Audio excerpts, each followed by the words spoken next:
I like to just use my nail to push my cuticles back. They're not very bad, so just a little bit there is good enough for me. Then I take my alcohol and I clean the nail surface, and just to make sure that I've got all the oil off. And then that's when I use my file. Some may use a little buffer pad, but I know a good soft file is good for me. And I do the top of my nail. It gives it a good surface for the wrap to stick to.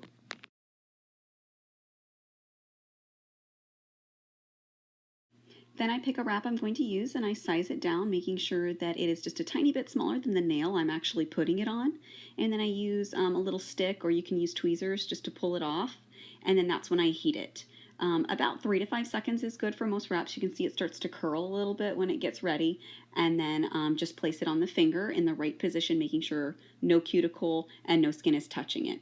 If you make a mistake and need to replace it, no big deal. Put it back down, and then I like to add a little bit of heat to soften it back up again. And then I make sure that I take at least 30 seconds to smooth it around the entire nail, making sure that I get it really good by the cuticles and the edges and all the way up through the top.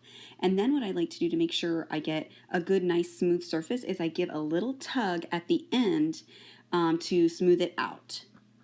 About 30 seconds has passed and I've allowed the wrap to cool, and it's hard. So now I'm going to cut it off. You can use scissors, nail clippers, whatever you want, and then use a good file and file it down. You can use a little bit more of a coarse file here. Mine, you can see, is a little bit more of a softer file, so I have to file it just a little bit more, but that colored edge there is the existing wrap that's laying over my nail that just comes right off with the file.